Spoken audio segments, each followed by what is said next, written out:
Caitlin Clark gets painfully honest on costly play in Fever loss versus Lynx. Indiana Fever guard Caitlin Clark realized it instantly. She went over and told head coach Christie Sides that her pass to Temi Fagbenle in transition was poor, and so was the decision to even attempt it. The Fever trailed by one possession with 5:13 to go in the fourth quarter when it occurred. They later succumbed 99-88 to the Minnesota Lynx on Friday night. Though Clark wasn't asked post-game specifically about that turnover, she took ownership. "Honestly, I thought we played really good in the fourth," Clark said afterward. "My turnover in transition is what I felt like kind of really ended the momentum for us. Honestly, made just a really bad read. I thought the girl was going to come over. She never ended up coming over." Clark read the Lynx's minds perfectly on the play leading up to her own turnover. Alana Smith dished a bounce pass to Courtney Williams on the perimeter, and when the Minnesota guard accordingly got double-teamed, Smith faded to the elbow for her wide-open look. Except, Clark rotated over, leaped up, and with both arms, swatted the taller forward's shot, and then caught it. In that instant, the Rookie of the Year frontrunner flexed her talent. She had been building. About 45 seconds before the block, Clark lost her defender on the arc, and of course, made the clutch basket to pull the Fever within 3 points. Teammate Aaliyah Boston read Clark's back cut the whole way.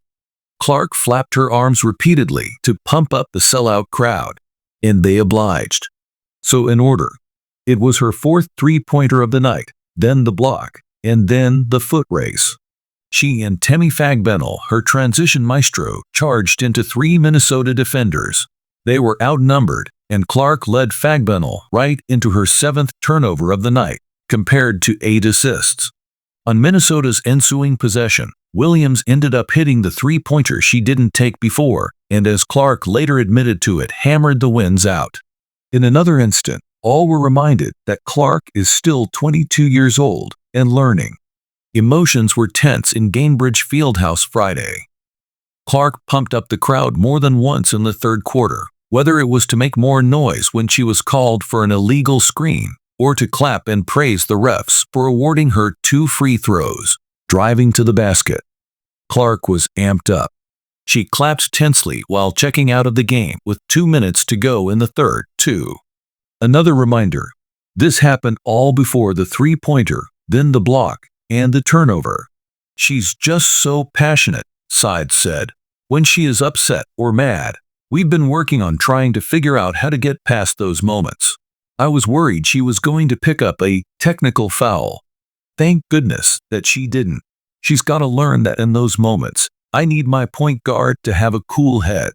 If it's not a foul call you thought, you got to get back." Caitlin Clark, Fever get rattled by Lynx in the third quarter. Unable to recover, the Lynx outscored Indiana 29-12 in the third. The next closest quarter was 8 points. "They came out in the third quarter and they got in our ass," Sides added. The opening 2 quarters went as predicted. The 2 hottest teams in the WNBA post-Olympic break, both 7-1 in this span, and both with Players of the Month, traded hits. Boston held firm in the paint, and Clark worked her magic from the outside. An MVP candidate Napheesa Collier was held at bay. But in the third quarter, the Lynx turned Boston and Clark on themselves. Boston also picked up her 3rd technical foul of the season for arguing with the refs.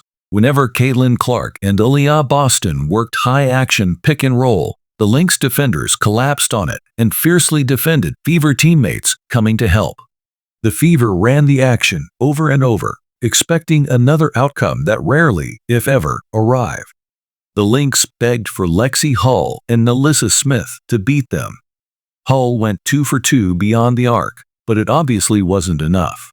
Minnesota snapped Indiana's 5-game winning streak. Both of the Fever's losses post-break have been at the hands of the Lynx. Minnesota moved up to 2nd in the standings, while the Fever firmly hold the 6th spot. So, depending on how the final 5 or 6 games go for both, this could be the prelude to their first-round playoff series. The Lynx lead 2-1 in the regular season. From a leadership standpoint, I think we hold ourselves together as a group to say shut up and work, Kelsey Mitchell said. Leave the refs out of it, obviously. But get to the next play. Use this as fuel for our next game. As a leader, you want to make sure we kind of stay on the confidence and positive note. We've already seen what the result was. And then we go to the next page. The Fever host the Atlanta Dream Sunday afternoon.